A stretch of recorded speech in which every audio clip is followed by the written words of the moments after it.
खाम्फा बरगयारि बिथाङा BPF हानजायाव फैफिनगोन नामा आरो खाम्फा बिथाङा BPF हानजायाव फैफिनबा BPFआ लाफिनगोन नामा गोबांनियाव सोंलु जानानै दं। बेल' नङा रायजोफोर, नैबे भिडिअआव जों माखासे मानि खोथा सावरायगोन। आंनि भिडिअखौ नायनायजों थ्रुयैनो नोंथांमोना कमेन्टखौ गोबाङा होयो, लिडारफ्रा कमेन्ट चेक खालामो हो, बेखायनो आं बुंबाय थायो नोंथांमोनखौ गेदेरमा नायगिरिफोर, उन्दैनिफ्राय लानानै गेदेरसिम मानगोनां सन्मान गोनां गासिबो रायजोफोर,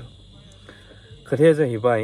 कमेन्टखौ गावबा गाव सोरनि कमेन्टखौ रिप्लाइ होलायनो हायो, गोसोनि साननाय बेफोरखौ बुफ्रुलायनो हायो जों कमेन्टनि थ्रुयैबो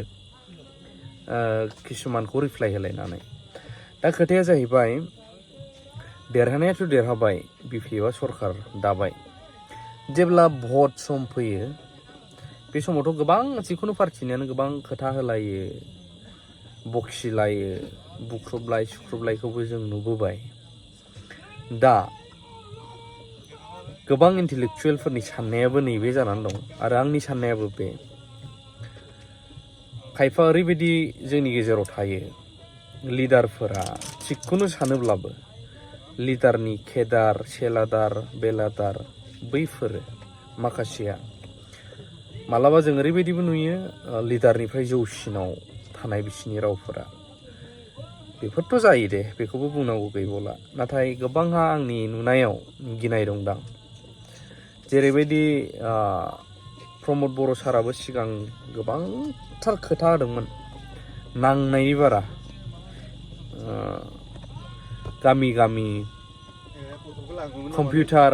बहायनानै होगोन, अफिस बायदिसिना थांनो दरखार गैला, गामियावनो कम्पिउटाराव खामानिफोरखौ मावनो हागोन, न'खर न'खर साख्रि, माने बेफोरखौ बुंफिननायनि आं मोनसे खोथा दङ, गोबां खोथा बुंदोंमोन। दा थिग बेबायदिनो हाग्रामा महिलारि सारनिफ्रायबो हानि मोन्थायनि खोथा बुंदोंमोन बिथाङा, बुंदोंमोन नङा बुंदों, आरो माखासे मानि मोन्थाय नोंथांमोना मिथिखागौ जे खोथा बिथाङा होनानै दोनदों। दा बेखौ बुंफिननाया जाहैबाय गोबां रायजोआ गोनो गोथो जानानै दं। किसुमान जायगानिफ्राय एकदम भटआनो फैयाखै,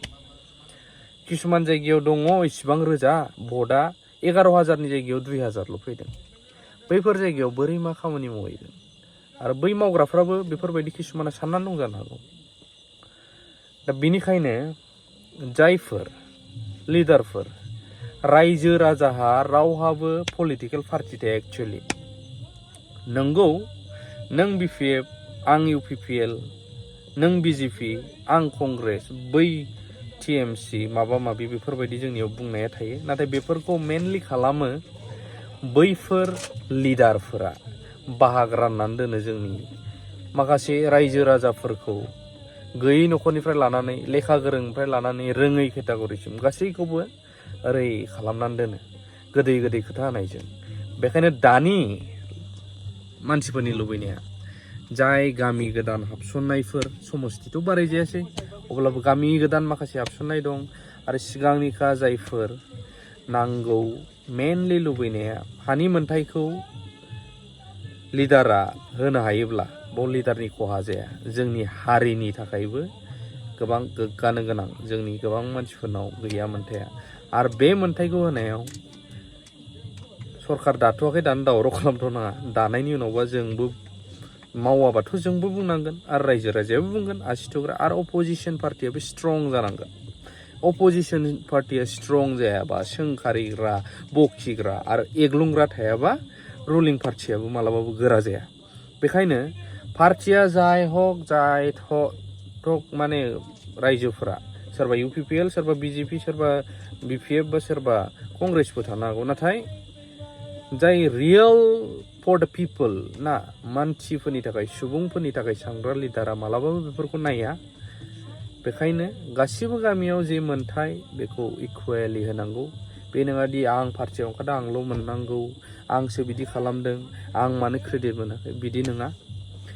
हिउमेलिटि होननाय मोनसे सोदोब इंराजि रावनि, नैबे थानांगोन। बयखौबो समानै नायनाय, अननाय, बोरै माबोरै बेबहार खालामनांगौ, जालागि बे बेलेग पार्टिनियानो जा, अब्लाबो बिनि गामिखौबो डेभेलप बानायनांगोन। जेरैबायदि प्रमद सारा मडेल भिलेज बानायनो होनदोंमोन गोबांफ्राव, मडेल भिलेज खालामनाया बै लामाफ्राव गेट बानायबानो बे मडेल भिलेज जाया मडेल भिलेजाव थानांगोन दै टेंकिनि सुबिदा लामा दैनि मोननायनि सुबिदा स्ट्रीट लाइटफोर थानांगोन दाखोर दाला गारग्रा लामा डास्टबिनफोर थानांगोन साखोन सिखोन जानांगोन गामिया मोजां बिफां लाइफां गायनाय जानांगोन बिबारफोर थानांगोन फरायसालिफोर देहा फाहामसालिफोर मोजां थानांगोन बैफोरसो जोंनि थाखाय मडेल भिलेज जाय प्रमद बर' सारा बुंदोंमोन बैफोर जाफुङासै बेखौ बखिबाय थानानै जों जेबो मोनला नाथाय फर द बेटारमेन्ट अफ फिउचार दायो आपकामिं मा मावनो हागोन हाग्रामा साराथ' निस्सय मावगोन जोंहा फोथायनाय दङ आरो गोबांहा फोथायनाय दङ दा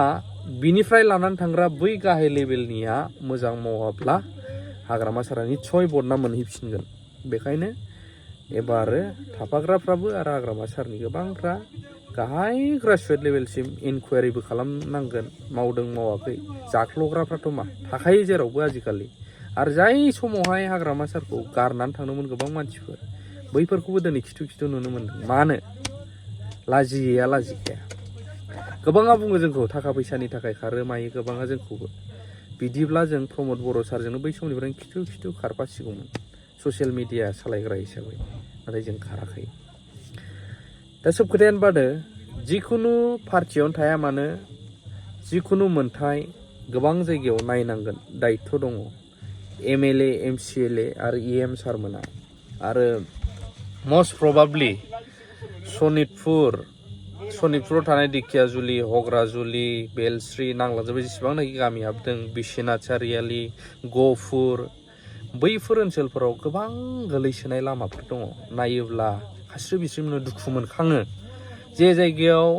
फरायसालियाव थांनो थाखाय साइकेल सलायनोथ' दूर साइकेलबो नारजायै लामाफोर बेफोरबायदि दङ दैजों ओंखारनांनाय हाब्रु ग्लेन जाग्रा फरायसालिफोरा गथ'फोरा जेराव बोरमा मोसौ हाबो बावनो फरायनांनाय फरायसालिफोर दङ देहा फाहामसालिनि थाखाय इसिबां गोजान साइकेलजों लांनांगौ जायो जाययाव मालाबा डक्टर मोनैनि थाखाय गोबां गथ'फोर बोराइसा बुरैसाफोर आरो गासैबो लेभेलनि सुबुंफोरा जिउ खोमानानै लानो गोनांबो जायो बैफोर जायगाफोराव थ' बैफोरखौबो जोंनि लिडारफोरा मोजाङै नायहरनो रोंनांगोन बाव माबा मोनसे उमुगा जोंनि पार्टिमोन उमुग एरिया नोंहा बिदि होनबा जानाय नङा समानै नायोब्ला अराय सम राजाया नोंनो जानानै थाबाय थागोन आरो बै रायजोफोरा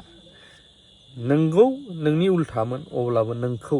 निस्सय नोंमारगौ सैथो लिडारा बेनोमोन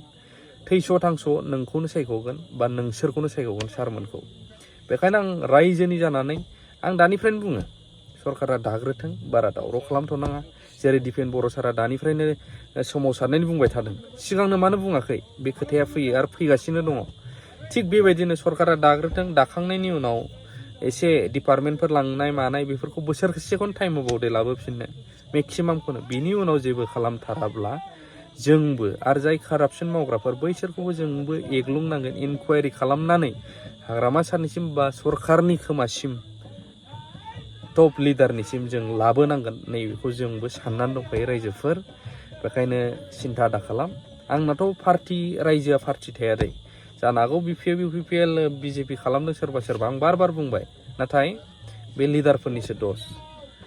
रायजोनो बयनोबो नांगौ मोजां मावनायखौसो लुबैयो बे आरो रायजोआबो आजिखालि बांद्राय पलिटिकेलाइज जाब्लाबो बिजनेस टाइप जानाङा नैबेनाव थांबासो इसेखिनि मोनो 500,000 मोननायजों जेबो जाया नों साननो बा जों साननो रोंनांगोन जोंनि लामा सामा डेभेलप जानांगोन फरायसालिफ्रा डेभेलप जाग्रोनांगोन आरो देहा फाहामसालिफ्रा डेभेलप जाग्रोनांगोन बेफोरनो जोंनि मेन आरो जे जायगायाव लाइनफोर गैया लाइनफ्रा जानांगोन नैबेफोरखौ जों सानग्रोनो रोंनांगोन बे आरो बुंनायफ्रा गोरोन्थि जादोंबा कमेन्ट खालाम आरो लिडारफोराबो नायो नालाय कमेन्ट खालामनो हागोन लाभ इउ अल आं डाइरेक्टलि लाभ इउ अल होनफैबाय आं सानफिननानै भिडिअखौ ससे सेदेरबावबाय आं बेखौ गोनो गोथो जानानै दं दायो नोंथांमोनाबो मा सानो खाम्फा सारखौ BPFआव लाफिननांगोन ना लाफिननाङा बा आरो BPFआ लाफिनगोन नामा मा कमेन्ट होलाय लाभ इउ अल